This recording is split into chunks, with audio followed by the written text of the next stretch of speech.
Gusto kami. Mom, I saw the biggest flag. Yeah. Yeah. Which has also big. Even the road is made of black rocks. Even the rocks are not even stick together. No?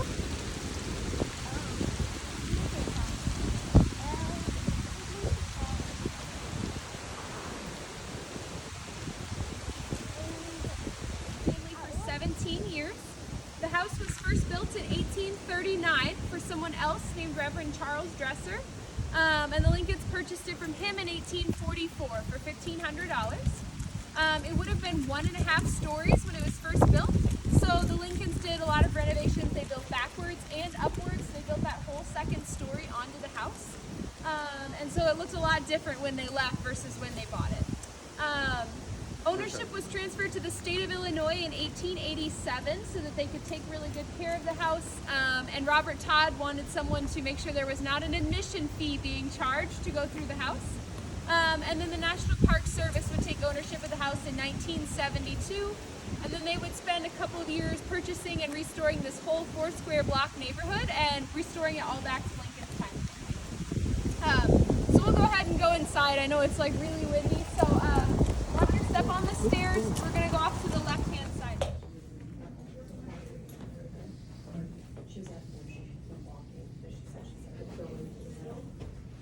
Sorry, I'll trade you places. There we go, awesome. Okay, can everybody see? Okay, so welcome into the parlor room. This is where if they were having a party, having guests over, they would be brought into this room right here.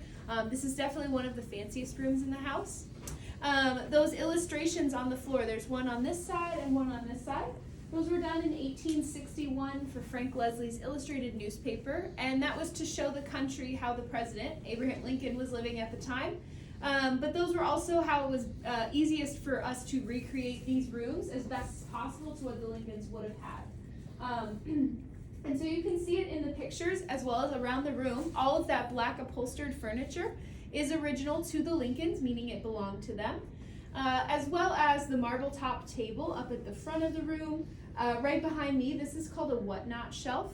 And you'll see this in just a second. This bookcase in the back corner is original too. When the Lincolns first moved in, it was just 1.5 stories, so one of their first renovations included adding on this back area as the master bedroom.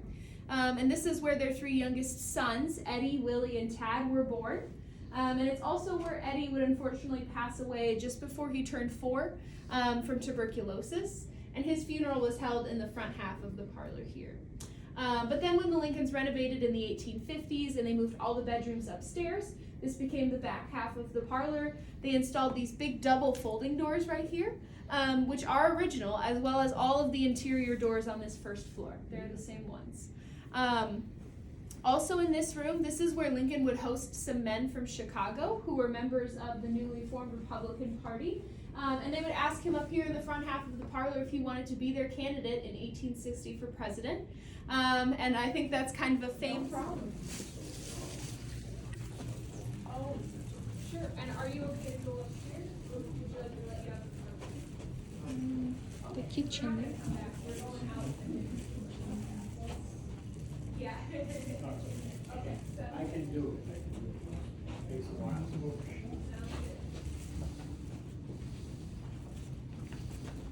Oh, and I'll stand. You don't have to stand tall, right?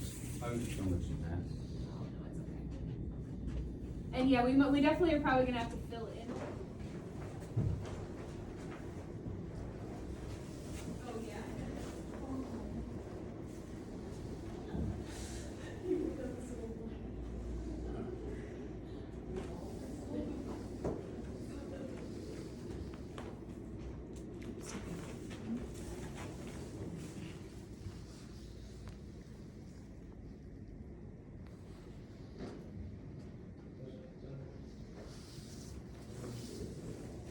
Is Abraham's, and behind me would be Mary's. It was definitely a status symbol to have the money to build 2 separate bedrooms, And it was also a nice way for Mary to have her own room where her and the kids, so the two younger boys, could just go to sleep if they needed to, while Abraham was still working. Original in this front half is that wooden wardrobe or armoire cabinet there, the dresser underneath the mirror, and then Lincoln's original writing desk is actually in the opposite corner.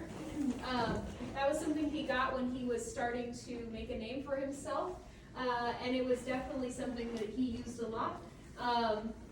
Some of my coworkers, it's their favorite artifact in the house because it's hard to know for sure what he wrote there, but he definitely probably did write some really famous stuff that we still reference today. Abraham Lincoln was 6'4". So first of all, you probably and the two younger boys were known to stand out there and they would knock people's hats off with a really long fishing pole when they walked by on the sidewalk. There are stories of them shouting at people to vote for Abe Lincoln when he was running.